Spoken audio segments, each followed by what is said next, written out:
The title of this third and final presentation in the series of webinars is "What are the step-by-step changes a South African pasture-based dairy farmer would need to make to lower their cost of production and increase their profit margin to establish a more financially resilient business?"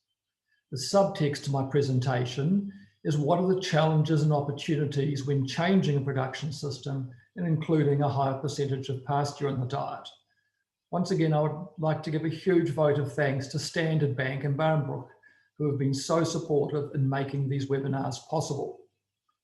The presentation will cover the following. Firstly, describing how the model was developed for an average South African dairy farm. Then, what are the key assumptions that change as pasture as a percentage of the diet changes? Next, I'll outline the results of the modelling, including the impact on profit, cost of production, profit margin, international competitiveness. Then I'll review the impact on some key ratios from a sensitivity analysis.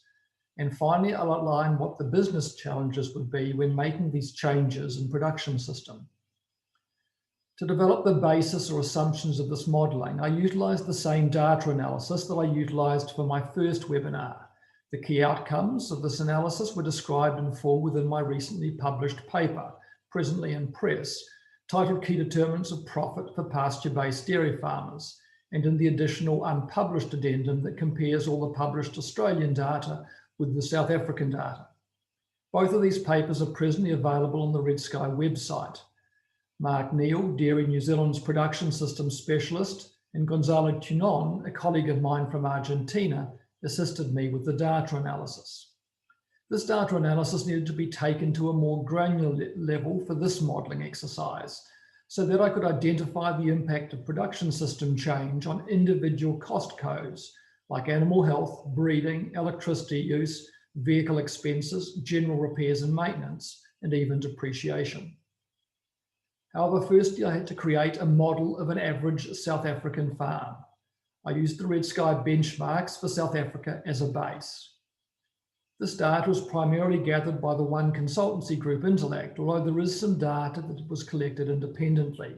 All of the data is from pasture-based dairy farms, and there was quite a strong bias to KZN dairy farms. To create a steady state model, including one where there was no capital gain or change in asset values between the start and the end of the year, I did the following. Firstly, land values were based on 2019-20 values. The milk price was the average of the last 4 to 5 years.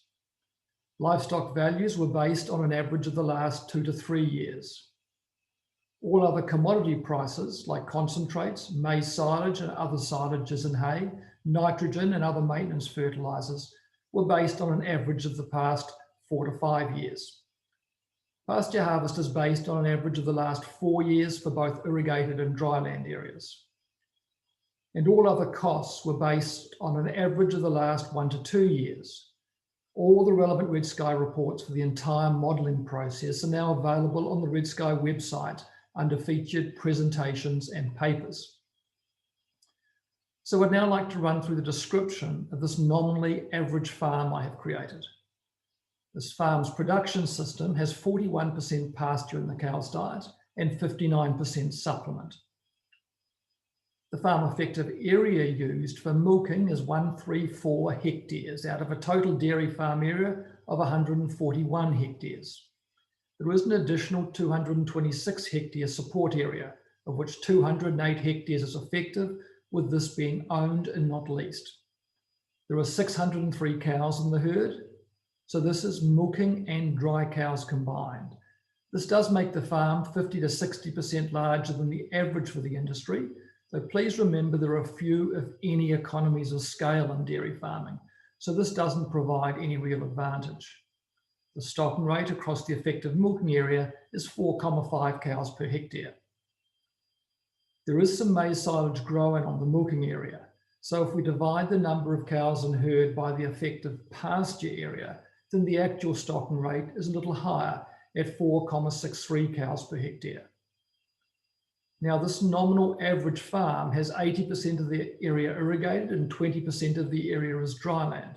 So the effective stocking rate is 5,14 cows per hectare on the irrigation and 2,57 cows per hectare on the dry land.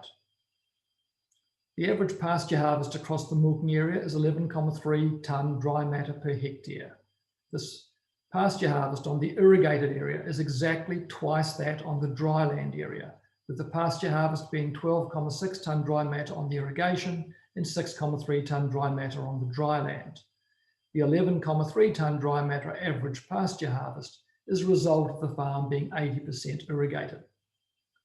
Milk production per cow is 6,100 litres per year, and per hectare is a little over 27,000 litres per hectare. Average milk components are 3,89% fat and 3,36% protein. With pasture comprising 41% of the diet, the balance is made up from 37% concentrate and 22% forage, with maize silage being the largest component. The 37% concentrate is equivalent to around 2 tonne per cow per year, or 6,5 kilograms per cow per day. The average value of the milking area is 135,000 Rand per hectare. The support area is much lower priced at around 37,000 Rand per hectare. The average milk price for this farm is £4.60 per litre in 2019-20 terms. If milk price had been maintained in US dollar terms in 2020-21, then this is the equivalent in today's terms of £5 to £5.20 per litre. Unfortunately, the South African milk price has recently been lagging behind the price in quite a number of other exporting and import exposed countries. What do these assumptions, as well as all the other cost assumptions, mean for average profitability? This average farm has a return on capital of 6%. And as I highlighted in my second webinar, this is well down on where it has been for most of the last 15 or more years. Profit per hectare is little under 14,000 Rand per hectare, and profit per cow is around 3,000 Rand per cow. The average cost of production is calculated as £4.10 per litre. Profit per litre is around 50 cents, and operating profit margin is around 10%, meaning 10 cents in each Rand earned is retained for debt servicing and investment. As I indicated earlier, there was a need to analyse at a granular level what happens as pasture as a percent of the cow's diet changes, which is to say as the production system changes. The same process was used as had been employed in my published paper and as I presented in the first webinar. I reviewed both the Australian and South African data, and after considering how robust each equation was and how free from bias, then combined these, including weighting them on likely causal impact. These graphs, for example, are for the impact of production system on pasture harvest. This table is the same one presented in my first webinar and outlines the major impacts of increasing pasture as a percent of the cow's diet. The table includes the more robust, unbiased Australian data on the left and the South African data on the right. As I outlined in my paper and in the first webinar, the South African data has some bias that results in the relationship between milk production per cow and profit not being a causal relationship, which means the red numbers in the right column cannot be relied upon. In summary, the primary impacts of increasing pasture as a percent of the cow's diet on the performance of a pasture-based dairy business are from a lower supplement in total feed cost per litre, lower core per hectare cost per tonne dry matter of pasture, lower pasture cost per tonne dry matter, lower core per cow cost, lower labour cost per cow, and importantly, higher pasture harvest. Changes in these ratios combine to significantly decrease the cost of production. Additional impacts of increasing pasture as a percent of the cow's diet include an associated increase in pasture consumed per cow and a decrease in both total consumed per cow and milk production per cow. However, the impact of producing less milk per cow is more than compensated for by the lower costs and higher pasture harvest, resulting in an increase in the level of profit, with the rate of increase reducing as pasture as a percent of the diet increases. This table has the more detailed breakdown of the changes made as pasture as a percent of the cow's diet increases. The first column outlines the changes made per 1% change in pasture, with the next 5 columns detailing the progression from the base year of 41% pasture through the 4 models, each of which adds 4% of pasture to the diet. All of these changes in this first column are based on my review of both the Australian and South African data for each factor, with a weighting used depending on the likely causal impact, which provided a proportionate change for the nominal average farm. First, the table outlines the changes in pasture, concentrate and forage percentage for each model. So as pasture progressively moves up from 41% to 57%, concentrate drops from 37% to 27%, and forage from 22% to 16%. The concentrate portion, this results in a reduction from around 2 tonne per cow per year to around 1,4 tonne per cow, or from around 6,5 kilograms per cow per day to around 4,5 kilograms per cow per day, a 2 kilogram per cow per day drop. Pasture harvest increases from 11,3 tonne dry matter per hectare per year in the base year to 13,1 tonne per hectare in the 57% pasture model. This is an increase of 1,8 tonne per hectare, which is a particularly influential change. This is considerably less than the change in the actual South African data, as I decided it would be appropriate to weight this more towards the Australian data. As I said in the first webinar, I do think the South African relationship would be worthy of further investigation. Milk production per cow starts at 6,100 litres and progressively decreases to a little over 5,600 litres. Cow live weight starts at 560 kilograms, and I've included small decreases of 2 kilograms per cow with each 4% increase in pasture as a percent of the diet. This results in the final weight being only 8 kilograms lower at 552 kilograms. Ideally, the size of cow would decrease significantly more than this, as the genotype moves towards a smaller pasture type cow and away from a larger US feedlot type cow. The price of concentrate has been progressively reduced from 3,800 Rand per tonne to 3,720 Rand per tonne. This change is relatively minor and does not have a significant impact on the outcome. However, the 2 reasons behind this change are that firstly, the higher amount of protein coming from the higher percentage of pasture in the diet reduces the requirement for supplementary protein in the concentrate. Secondly, the lower level of milk production per cow reduces both the requirement for supplementary protein and the requirement for as many minerals, trace elements, and other additives. These next 4 cost centres all decrease as pasture percent in the diet increases and as milk production per cow decreases. Animal health and breeding expenses are the major codes of the 4 that change, with these changes linked to the lower level of milk production per cow and lower level of concentrate feeding, as well as the different genotype of cow that would logically be bred for a change in production system. Dairy shed expenses and electricity reduced by just a small amount, with these combining to make up 18% of the total of these 4 codes. Cows producing less milk spend less time in the milking parlour, with electricity being lower for this reason as well. This electricity code does not include electricity for irrigation, which is included under irrigation expenses. Grazing or support area expenses become progressively more costly on a per cow basis in these models.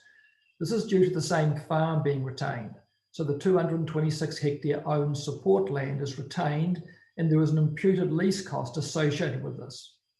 However, as the number of growing heifers decrease in line with the reducing number of cows, this results in a larger surplus of maize silage in particular that is being grown on the support area, which results in an offsetting saving in feed costs under forages. These freight expenses are purely for livestock, so would not change on a per cow basis. In these models, all livestock sales and purchases were calculated net of freight, so no freight appears here. Vehicle expenses are intended to cover the costs of all self-propelled machinery, and this cost code includes all fuel related to these vehicles. Repairs and maintenance covers all other plant and machinery on the farm, as well as annual maintenance on all other assets, such as fences, laneways, and buildings. Why do these decrease on a per cow basis as pasture percent of the diet increases? Because the cows are being fed less volume of supplement, and over time, a pasture type cow producing less milk requires fewer activities, and less attention than a US feedlot type cow. The same principle applies to labour and management time. When pasture is a higher percent of the diet and when milk production per cow is lower with a pasture type cow, the system is simpler and there are fewer activities to undertake. So for both the staff and any owner-operator, there is less time required per cow. Depreciation is the final cost centre in this table. Once again, if vehicles and machinery are being used less, then depreciation is lower as it takes longer to put the same hours on any item of machinery to the point that it needs replacing. As with all the other cost centres, the degree to which this eventuates has been taken from the analysis of the twin data sets. What about the other cost codes not listed? These include fertiliser, both nitrogen and other maintenance fertiliser, pasture maintenance and renovation, rates, licences and insurance, as well as all general administration costs. All of these were maintained as unchanged in absolute terms across all the models, so all progressively increased on a per cow basis. Again, all of the data relating to these models, including a full set of Red Sky reports, is available on the Red Sky website. So now let's look at the results of the modelling. The size of farm is unchanged across the models, while both the number of cows and resultant stocking rate on the effective milking area progressively decreases to accommodate the increase in pasture as a percent of the diet. The decrease in the number of cows and stocking rate is 12%, from the 41% base pasture model to the 57% pasture model. The stocking rate on the effective milking area, which includes some maize silage grown on this area, can then be converted into a stocking rate on the equivalent 12-month pasture area. Over the combined irrigated and dry land areas, the stocking rate decreases from 4,63 to 4,08 cows per hectare. If the split between the irrigated and dry land areas, then the irrigated stocking rate decreases from 5,14 to 4,53 and the dryland stocking rate from 2,57 to 2,27. As outlined in the previous slide, the decrease in the stocking rate is 12% from the 41% base pasture model to the 57% pasture model. Over the combined irrigated and dryland areas, the pasture harvest increases from 11,3 to 13,1 tonnes dry matter per hectare per year. If this is split between the irrigated and dryland areas, then the irrigated pasture harvest increases from 12,6 to 14,6 tonne dry matter per hectare, and the dryland pasture harvest from 6,3 to 7,3 tonnes dry matter. The increase in pasture harvest is 16% from the 41% base pasture model to the 57% pasture model. Production per cow progressively decreases from 6,100 litres per cow per year to around 5,600 litres per cow. This decrease in milk production per cow is 8% from the 41% base pasture model to the 57% pasture model. When this decrease in milk production per cow is combined with reductions in stocking rate, then milk production per hectare decreases from over 27,000 litres to around 22,000 litres per hectare. This total decrease in milk production per hectare is 18%. Fat and protein percentages have been held steady in the models so that comparisons can be more easily described. The reality would be that fat percentage would increase by a reasonable amount and protein to a lesser degree. So although litre production would decrease somewhat more than in this table, solids production is being described correctly. So these are the major reductions in the table, which for the total change from 41% pasture to 57% pasture in the diet includes a decrease in stocking rate of 12%, a decrease in milk production per cow of 8%, with this combining to an 18% decrease in milk production per hectare. These reductions are being offset by a 16% increase in pasture harvest. Now let's look at the impact on overall financial performance of the farm. This first highlighted section of the table has already been outlined in earlier slides. However, I want to highlight the full impact of reducing forage percentage of the diet from 22% to 16%. For many of you, the main forage component is maize silage, and it can be a challenge securing the planting area and volume of silage annually. The combination of less forage or silage in the diet and the lower stocking rate is to reduce the area of maize silage required by 40%. Just 60% of the present area would be required if the full change in pasture percent was implemented. And you would, in all probability, be making more money. Profit would be higher. This is equally relevant for the entire South African dairy industry. Return on capital defines profitability, as I outlined in the first webinar, and return on capital progressively improves as pasture as a percent of the diet increases. The starting point is 6% return on capital, and this increases to 7.6% for the 57% pasture model, which is a 26% overall increase in profit. Absolute profit in Rand also progressively improves as pasture as a percent of the diet increases. The starting point is around 1.8 million Rand, and this increases to 2.4 million Rand, which is an increase of 30% in profit. Profit per hectare also progressively improves as pasture as a percent of the diet increases. This increased from a little under 14,000 Rand per hectare to almost 18,000 Rand per hectare, which is an increase of 29%. The improvement in profit per cow is even greater than for the previous three profit ratios. Profit per cow increases from around 3,000 Rand to 4,500 Rand per cow, which is a massive 47% increase. This highlights how a change in the production system, by increasing pasture as a percent of the diet, addresses the profitability challenge of low profit per cow in the South African industry that I outlined in my second webinar.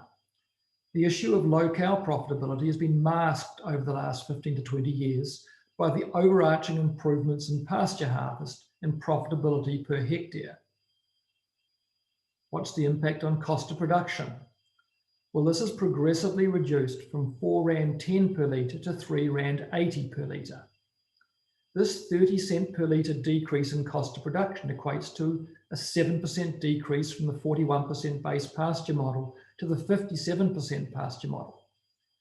So this has the potential to reduce the gap in cost of production between South Africa and New Zealand and increase the advantage South Africa has compared to most other export-focused countries. As I outlined in my second webinar, this would be an important step in maintaining profitability now that the South African milk price has no premium to prices in most other countries, regardless of whether they're export or domestic focused. And now let's look at the impact on profit margin, including profit per litre. Profit per litre increases from 50 cents to 80 cents per litre, which is almost a 60% increase in profit per litre. And operating profit margin increases from 10% to 16%, which is a similar massive increase in profit margin. So rather than keeping 10 cents in each Rand, which may be the average for the industry at present, this could increase to 16 cents per Rand. For all those looking for a more resilient and sustainable dairy farm or dairy industry, then this is the opportunity to have a business that can financially handle swings in milk price, supplement price, and climatic conditions. So these are the major changes in farm business performance as a result of increasing pasture as a percent of the diet. It would take time for an individual business or for the industry to secure these improvements, as it would be sensible for a farm to make regular, moderate steps in altering a production system. This might include step changes of 2 to 3% per year. So moving from, say, 41% pasture to 57% pasture in the diet might occur over 5 to 8 years. And if we review what I would assess are the 5 most significant impacts of the model changes, then these are a 26% increase in return on capital or profitability, a 47% increase in profit per cow, which addresses the single notable performance weakness in the South African dairy industry, a 7% reduction in cost of production, which, though smaller in percentage terms than the other changes, is very influential in improving the country's international competitiveness. A 58% increase in operating profit margin, which hugely improves the financial resilience of a dairy farm. And a 40% reduction in the maize silage area that is required to support this higher level of profitability.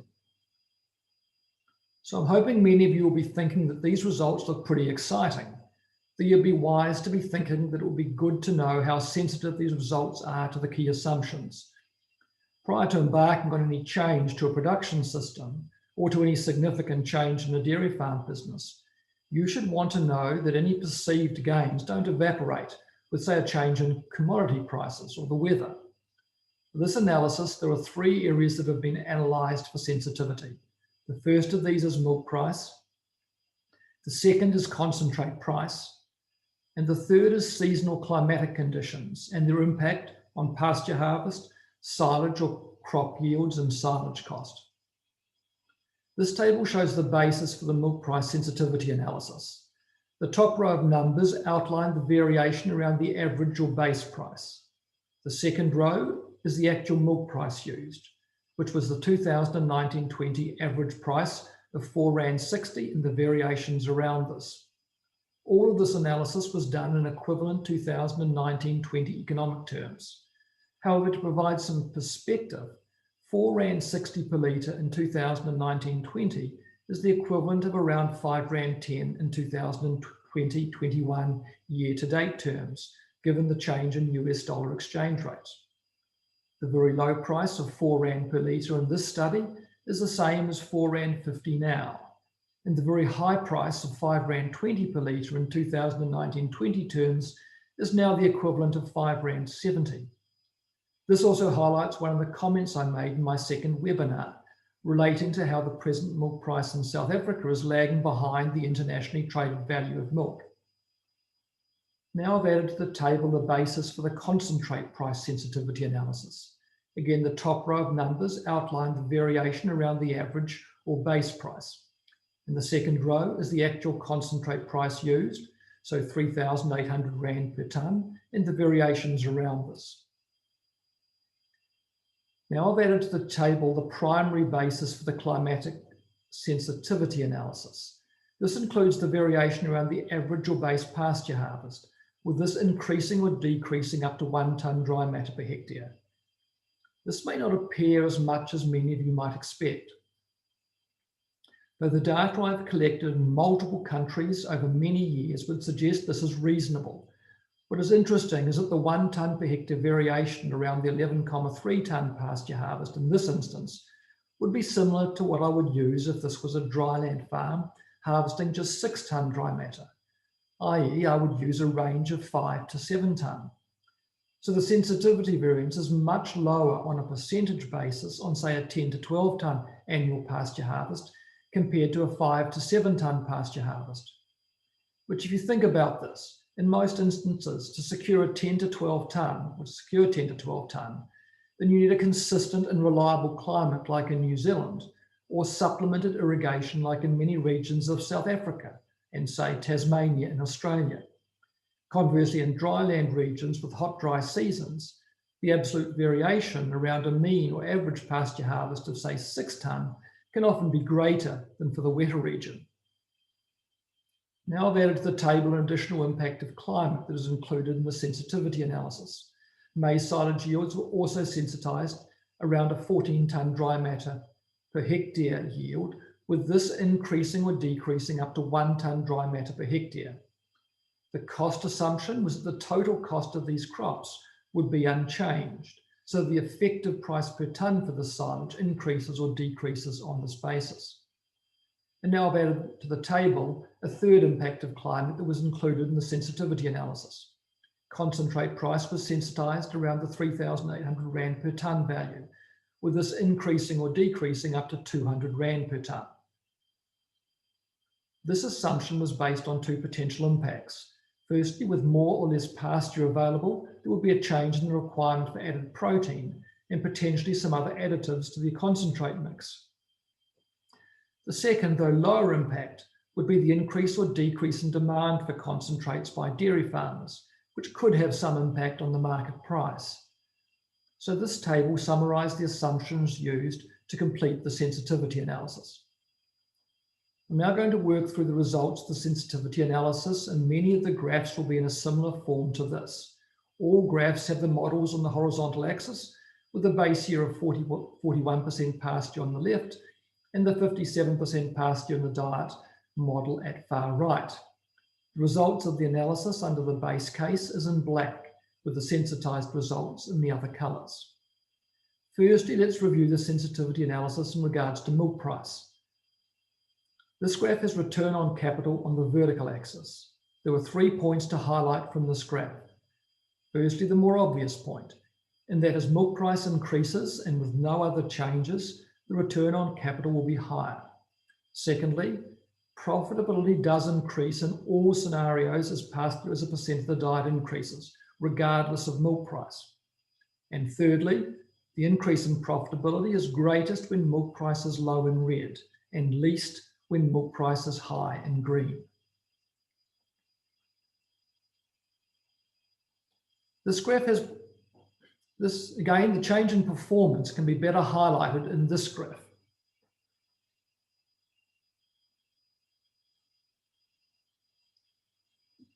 Where all sensitivity options are set at 0% in the base year, and then the change in return on capital outlined in the graph. In the base case in black, the improvement in return on capital is around 1.6%. At a very low milk price in red, the improvement in return on capital was over 2.4%. And at a very high milk price in green, the improvement in return on capital is around 0.7%. Remember, all 2019-20 milk prices used in this analysis are now 10 to 15% higher in today's values. This graph has profit per hectare on the vertical axis. This is similar in shape to the return on capital graph, with profit per hectare increasing in all scenarios as pasture as a percent of the diet increases. However, the increase in profit per hectare is greatest when milk price is low in red and is least when milk price is high in green. Again, the change in performance can be better highlighted in this graph, where all sensitivity options are set at 0% in the base year. In the base case in black, the improvement in profit per hectare is around 4,000 Rand per hectare. At a very low milk price in red, the improvement in profit per hectare is over 7,000 Rand. And at a very high milk price in green, the improvement in profit per hectare is around 1,000 Rand per hectare. Although the improvements in profit are consistent and significant for a farm representing the average level of performance in the industry, the actual results for each individual farm will vary. I have undertaken this type of analysis for a number of farms in South Africa, and I'd like to show you how these compare to illustrate this point. So if this graph is the profit per hectare graph for this average farm, then this is another example from an actual farm. The base model and lower than average milk prices show consistent improvements in profit. A 5% lift in milk price neutralizes any improvements, and a 10% higher milk price results in profitability being a little lower. This is another real example, where the base model had a relatively minor improvement in profit per hectare, although slightly more positive improvements in return on capital. Lower than average milk prices delivered more consistent improvements in profitability, and higher milk prices delivered reductions in profitability of a lesser scale. Then in this final example, the improvements in profitability are more significant and consistent than all the other instances, including compared to the average dairy farm. This graph has profit per litre on the vertical axis. This is similar in shape for all milk prices, with profit per litre increasing in all scenarios as pasture as a percent of the diet increases. The change in performance can be better highlighted in this graph, where all sensitivity options are again set at 0% in the base year. The increase in profit per litre is identical across all scenarios as profit percent increases, as pasture percent increases. Now let's review the sensitivity analysis in regards to concentrate price. The first graph has return on capital on the vertical axis. There are a couple of points to highlight from this graph.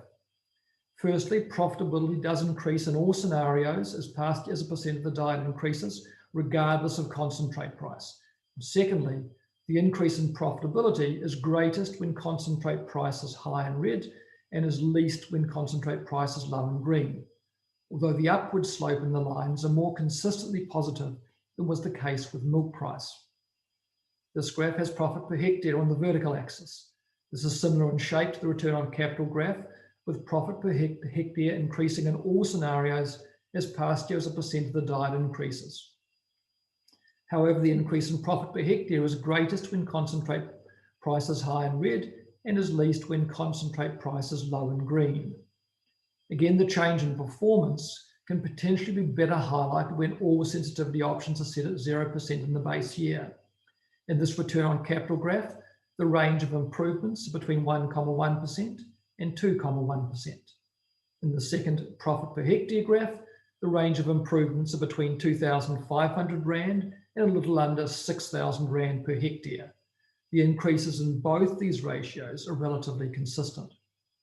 Unlike with a change in milk price, a change in concentrate price also impacts on cost of production. So this graph has cost of production in Rand per litre on the vertical axis. Across all concentrate prices, there was a reasonably similar benefit in lower cost of production as pasture as a percent of the diet increases. When just the change in performance is plotted on the graph, then it is even clearer that the benefits gained from increasing pasture percentage on lowering the cost of production are evident across all concentrate prices. This principle can be further emphasised if we compare the improvements in cost of production in the South African average farm to the three actual farms that I showed several slides earlier. Each of these actual farms demonstrate exactly the same relationship as is evident with the model average farm. So it would be reasonable to assume this benefit is available to all farms in South Africa. This principle is further highlighted by this graph, which has profit per litre in cents on the vertical axis. Again, the improvements or increase in profit per litre is very similar across all concentrate prices. Now let's review the sensitivity analysis in regards to climate impact, which, as I outlined earlier, includes an impact on pasture harvest, silage yields and silage cost per tonne, and to a lesser extent, concentrate price per tonne. This graph has return on capital on the vertical axis. Just as with concentrate price sensitivity, profitability increases in all scenarios as pasture as a percent of the diet increases, regardless of climate variation. And the increase in profitability appears to be similar, regardless of whether the climate is advantageous or poor. This graph has profit per hectare on the vertical axis. This is similar in shape to the return on capital graph, with profit per hectare increasing in all scenarios as pasture as a percent of the diet increases. And the increase in profit per hectare appears to be similar regardless of whether the climate is advantageous or poor. When the change in performance is graphed, then in this return on capital graph, the range of improvements are between 1,3% and 1,8%. In the second profit per hectare graph, the range of improvements are between 3,200 Rand and a little under 5,000 Rand per hectare. The increases in both these ratios are consistent, and as you can see, the biggest improvements in profitability are in years of poor climate. Again, this highlights how increasing pasture as a percent of the diet increases the resilience of dairy farm performance. How does variations in climate conditions and pasture harvest impact on cost of production? Well, as the graph with cost of production on the vertical axis highlights, across all climatic conditions, there was a similar benefit in lower cost of production as pasture as a percent of the diet increases. When just the change in performance is plotted on the graph, then it is even clearer that the benefits gained from increasing pasture percentage on lowering the cost of production are evident across all climatic conditions. This outcome can be further emphasised if we compare the improvements in cost of production in the South African average farm to the three actual farms that I showed earlier. Each of these actual farms demonstrate exactly the same relationship as is evident with the model average farm.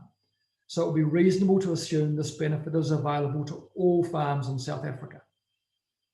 This can be further highlighted by this graph, which is profit per litre in cents on the vertical axis. Again, the improvement or increase in profit per litre is very similar across all climatic conditions and variances in pasture harvest. Hopefully it is now evident to you all that there are multiple positive impacts from increasing pasture as a percent of the cow's diet. This graph is intended to reinforce how increasing pasture percentage has a huge impact while increasing economic or financial resilience. As the models move from the 41% pasture through to 57% pasture in the diet, profit per litre increases from 50 cents to 80 cents per litre. This is almost a 60% increase in profit margin, meaning an average dairy farm business can accommodate a much larger change in milk price, supplement price, pasture harvest, or other challenge before profit becomes severely constrained. So to summarize the benefits from increasing pasture as a percent of the diet, then firstly, cost of production will be lower and profit margin will be higher. This results in the business being more resilient and sustainable with fewer years when profitability is squeezed. Most years will be more profitable for most farmers, with a possible exception in very high milk price years for some farmers. Farms with production systems that have a higher pasture percent in the diet and less supplement being fed, with cows producing more moderate levels of milk production, are less complex businesses and considerably easier to manage. This also makes these businesses easier to grow and to replicate. It also leaves more time available for owners and managers to be away from the farm business. This final point is one that I would like to do some more analysis on in the future, though it would appear that the financial advantages are potentially greater for average and below average performing farms than for the highest performing farms. Why? Because average and lower performing farms will struggle more with managing the more complex production system associated with less pasture in the diet. And these average and below average farms have a higher cost of production and lower profit margin, which makes the gains from reducing cost of production and increasing profit margin even more significant. However, there are some significant challenges with increasing pasture as a percent of the diet.